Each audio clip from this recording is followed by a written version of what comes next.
Hello, my name is Will Holland and I work for Quell Training. Last week I did a video on virtual classroom training, and the feedback that we've had in the past week has been phenomenal.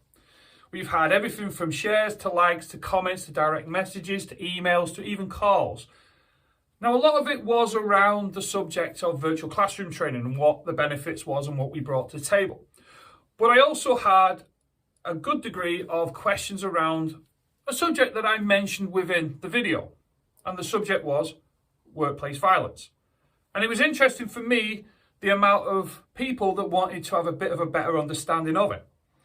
So it was decided that I'd make 4 videos trying to highlight what our interpretation is of workplace violence. Now, this is no academic approach or anything like that. This is ourselves giving you our interpretation of 16 years of being highly active in the actual organisational world of workplace violence, through to working with other organisations across England, Scotland, Wales, Northern Ireland and the Republic of Ireland, through to Europe and beyond, believe it or not. And what I've tried to do is let you have an understanding of where we come from it, and hopefully take some tips and some ideas to take away with yourself. Because what I got from the conversations with people was they immediately looked at the word violence, which is understandable, but immediately thought of what we refer to as the dark side. That's the physical contact, the nasty part of our business. Because my job during the day, as well as training, is I talk a lot to people, boards, I talk a lot to investigations, I get involved a lot with incidents after to find out what we call the causation.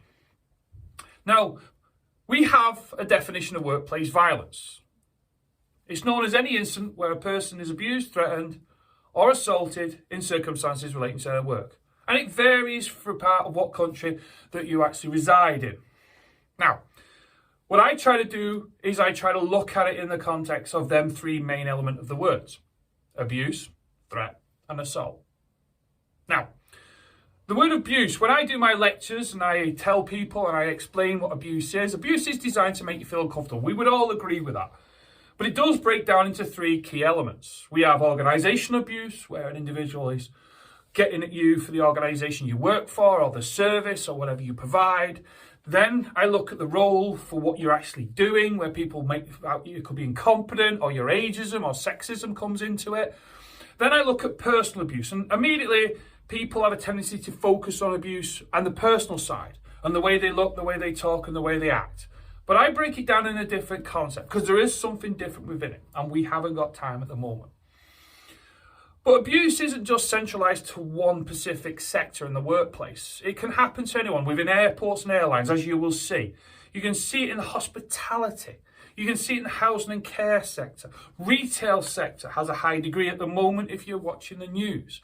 All through to government departments, within councils, or within the main government agencies, enforcement roles.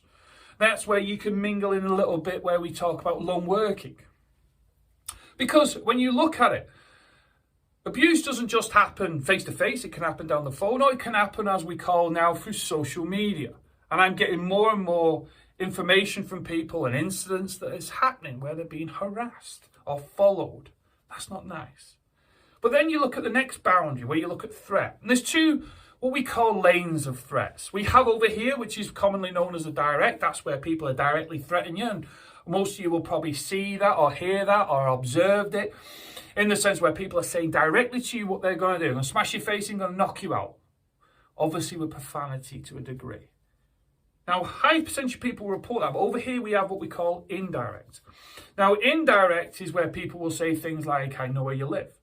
Do you know who I am? Do you know who I know? And then other things like that, like, be careful if I was you, or watch your back, as I used to have many years ago when I worked in the civil service. But not many people have a tendency to report this, and that's a concern, because the individual that says this has a tendency to subconsciously feel that that is the norm. They're allowed to talk to people like that. That's not good. It's like when we talk about abuse and a threat. When I went to university in South Wales to study reduction of violence, we spent many days talking about what is the core element of violence and abuse and threats and aggression and all these things. And then obviously assault. Assault is the one that we don't like, obviously. But don't forget, the term of assault does not actually mean physical contact. But I need you to have a think about where them elements come from.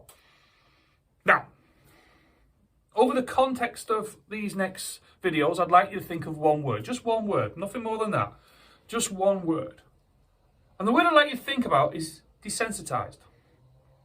Because of you, are your staff, are your colleagues. Because we have a tendency to be so wrapped up in our jobs, so focused on doing the task, so focused on time, that sometimes we can miss things. And before we know it, they get out of hand. And what I'm planning to do over the next videos, I'm planning to use the reduction model. The World Health Organization uses it. And that is primary, secondary, and tertiary. And what I plan to do is take a little video on each of them and discuss the elements of them, and hopefully give you some idea and tips. So I'd like you then, as I said, to think out the word desensitized moving forward. Now on that, I hope you like the videos. I hope that you share and you like and you comment or you get in touch. Because from 16 years of doing this, and I do say that quite often to people, it is interesting to me when I first started that how the subject was treated as a taboo subject. Nobody ever talked about it.